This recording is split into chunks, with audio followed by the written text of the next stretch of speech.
पहला attack church पर, Catholic church पर 2014 में किया गया। ये अच्छे दिन थे कि सीधा 200-250 लोगों का मॉब जय श्री राम के नारे लगाता हुआ चर्च में धड़ाधड़ घुसता है और उसके बाद तोड़फोड़ करते हैं। तोड़फोड़ करने के बाद पुलिस प्रशासन का रुख क्या रहता है कि हम ही पिटते हैं और हम पे ही केस बनते हैं। हमें इतनी आजादी नहीं है कि हम अपने घरों में जन्मदिन या मैरिज एनिवर्सरी या कुछ फंक्शन कर सकें। कि एक लेडी बेलगांव के पास एक गांव में आंगनवाड़ी में जॉब करती है और जब क्योंकि वो क्रिश्चियन थी तो उस पर इल्जाम लगाया जाता है कि यहां पर वो धर्मांतरण करा रही थी। घर के 4 लोग भी यदि अपने घर में अपने भगवान की प्रार्थना कर रहे हैं तो उनको भी जाकर इल्जाम लगाया गया और उन पर भी धर्मांतरण का लांछन लगा के उनको अरेस्ट किया गया। पुलिस प्रशासन भी पूरा ट्रेंड है, पूरी तरीके से वो ट्रेंड है कि भाई धर्म परिवर्तन का मैटर आ रहा है, चाहे वो झूठा है चाहे वो सच्चा है, आपने अरेस्ट करना है और उनके खिलाफ कार्रवाई करनी है।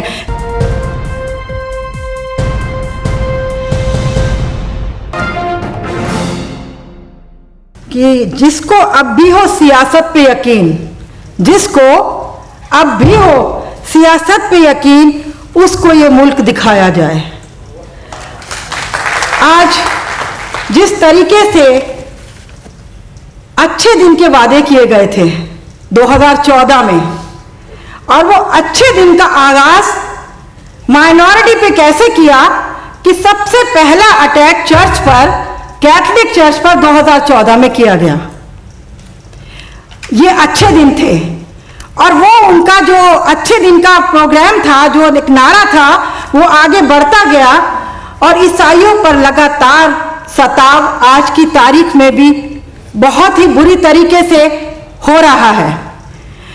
आगे आगे अच्छे दिन बढ़े और कोविड के टाइम में जहां लोग अपने घरों में थे, उस कोविड के टाइम में मैं आपको बताना चाहूंगी अराउंड 200 केसेस हुए कि घर के 4 लोग भी यदि अपने घर में अपने भगवान की प्रार्थना कर रहे हैं तो उनको भी जाकर इल्जाम लगाया गया और उन पर भी धर्मांतरण का लांछन लगा के उनको अरेस्ट किया गया।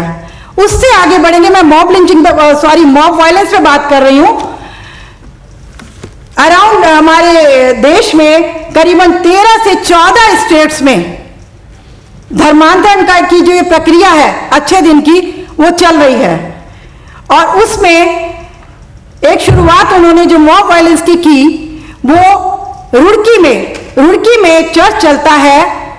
मैं ये बताना मांगूंगी आपको किस तरीके से इनको कितनी आजादी दी गई है, किस तरीके से ये हावी होते हैं हम लोगों पर कि सीधा 200-250 लोगों का मॉब जय श्री राम के नारे लगाता हुआ चर्च में धड़ाधड़ घुसता है और सबसे पहले वो लोग क्या करते हैं, सबसे पहले जो वो लगा होता है ना राउटर सीसीटीवी का, उसको उठा के फेंक देते हैं ताकि कोई रिकॉर्ड ही ना रहे। मतलब इतने ट्रेंड है, पूरी तैयारी से वो लोग एंटर करते हैं और कोई रिकॉर्ड ना रहे तो उसको भी वो खत्म कर देते हैं और उसके बाद तोड़फोड़ करते हैं। तोड़फोड़ करने के बाद पुलिस प्रशासन का रुख क्या रहता है कि हम ही पिटते हैं और हम पे ही केस बनते हैं।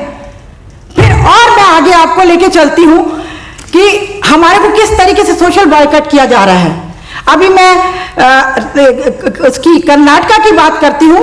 अभी लेटेस्ट ये जनवरी महीने का किस्सा है कि एक लेडी बेलगांव के पास एक गांव में आंगनवाड़ी में जॉब करती है और जब क्योंकि वो क्रिश्चियन थी तो उस पर इल्जाम लगाया जाता है कि यहां पर वो धर्मांतरण करा रही थी और उस इल्जाम पे उसको नौकरी से निकाल दिया जाता है और नौकरी के साथ साथ उसको जिस गांव में वो रहती है वहां पर लाउड स्पीकर से अनाउंस किया जाता है कि ना तो इसको पानी दिया जाएगा, इस परिवारों को, जितने भी ईसाई परिवार है यहाँ पर जो ईसाई धर्म को मानने वाले हैं, उनको ना तो पानी दिया जाएगा ना राशन दिया जाएगा। हार के वो कुछ परिवार उस शहर से निकलते हैं और दूसरी जगह रहते हैं। तो काफी समय के बाद हम लोग उसमें इंटरवेन करते हैं तो उनको कुछ न्याय दिलाने की कोशिश करते हैं। मैं इनकी प्रक्रियाएं बता रही हूं, ये अच्छे दिन के जो इनकी प्रैक्टिस चल रही है वो अच्छे दिन की प्रैक्टिस का मैं बता रही हूं। उससे आगे हम चलते हैं।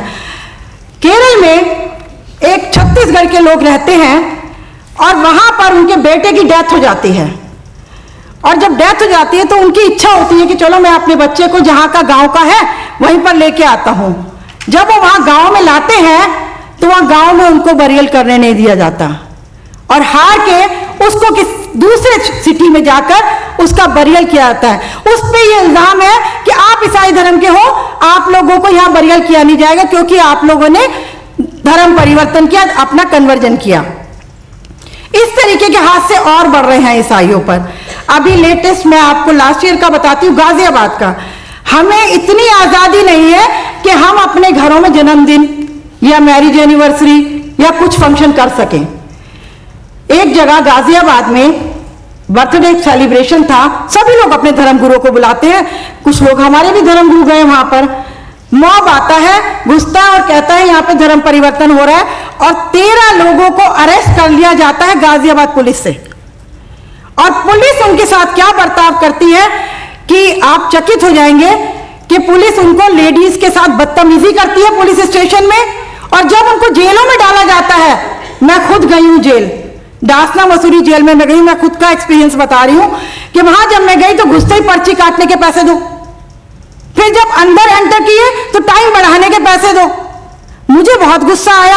मैंने अपॉइंटमेंट ली, वहां के आलोक जी सुपरिटेंडेंट थे, मैंने अपॉइंटमेंट ली, मैंने कहा मैं आपसे मिलना चाहती हूं। जब उन्हें बताएगा तो मैं जेल का आपको बता रही हूं कि जेल सुपरिटेंडेंट मेरे सामने कहे जा रहा है मैडम जी इन्होंने तो धर्म परिवर्तन किया था।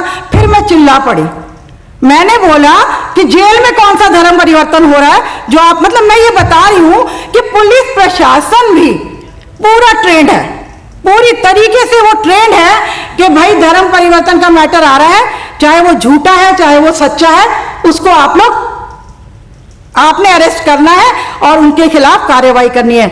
जेल में जाने से पहले जब पुलिस उनको गाजियाबाद उसमें ले जाती है कोर्ट में, अपने बयानों को अपनी उसको छुपाने के लिए पुलिस ने उनके ऊपर धुआं छोड़ा और धुआं छोड़ के जो विक्टिम्स थे उनसे कोरे कागजों पर साइन करवाए। ये मैं हिंदुस्तान की पुलिस प्रशासन की बात आपको बता रही हूं। तो इस तरीके से हिंदुस्तान में, भारत में जो ये ईसाई समाज के, ईसाई समुदायों के साथ हो रहा है, ये बहुत ही सोचने का विषय है। अभी तक यदि 2014 से हम आज तक देखते हैं तो अराउंड 4000 केसेस हो चुके हैं और 4000 में से अभी भी 200 से ऊपर लोग हमारे जेलों में हैं जो कि बिल्कुल झूठ उसमें इल्जाम में ये लोग जेलों में गए हैं। तो आप ये देखिए, अभी सितंबर में, अभी जनवरी से लेकर अभी तक 570 केसेस जो हैं हमारे लिस्टेड हैं। यदि किसी को भी हमारे से कुछ चाहिए तो हम आपको रिकॉर्ड दे सकते हैं, आपको सारा रिकॉर्ड हमारे पास है इस चीज का, वो हम आपको दे सकते हैं। एक और केस मैं आपको बताती हूँ, ये केस है एमपी का। इनकी ज्यादती को, जो इनकी ज्यादती है, बजरंग दल, विश्व हिंदू परिषद, हिंदू वाहिनी, हिंदू सेना, इन लोगों को किसने ऑथराइज किया? एक लेडी अपने चर्च में न्यू ईयर की प्रार्थना चल रही थी 31 तारीख की रात को, अचानक मॉब गिर जाता है और वहां लड़ाई झगड़ा करता है, मार पिटाई करता है। एक लेडी प्रेग्नेंट थी, उसके पेट पे लात मारते हैं, उसका बच्चा मर जाता है और उसकी कोई सुनवाई नहीं होती। बड़ी कोशिशें हम लोगों ने की, तब जाकर करीबन 1.5 साल बाद उन लोगों को अरेस्ट किया गया जब हम लोगों ने इंटरवेन किया। ये मैं आपको इसलिए बता रही हूं कि जैसे अपूर्वानंद जी ने कहा था कि ईसाई समाज पे जो अट्रॉसिटीज हो रही हैं वो बहुत ज्यादा आप लोगों को पता नहीं चल रही हैं। तो ये मैं ध्यान दिलाना चाहती हूं आपको इस तरफ कि किस तरीके से ईसाई समाज के साथ, मुस्लिम्स के साथ साथ ईसाई समाज के साथ जो त्रासदी हो रही है, जो अच्छे दिन का जो ये मैं तो कहूंगी कि खेल ही खेला जा रहा है और कुछ लोगों को पूरी खुली छूट दी गई है कि वो जो चाहे करें, बट उन लोगों को कोई अरेस्ट नहीं किया जाता, ना ही उन लोगों की तरफ कोई ध्यान दिया जाता है। तो इतना ही कह के मैं बहुत टाइम नहीं लूंगी, अपूर्वानंद जी ने मुझे इंडिकेट कर दिया है, तो मैं यही कहूंगी कि आज ये वक्त है कि हमें ईसाई मुस्लिम्स को, सबको, जितनी माइनॉरिटीज है, हमको एक होकर इन लोगों का सामना करना है और अपनी आवाज को बुलंदी से ऊंचा करके आगे बढ़ना है।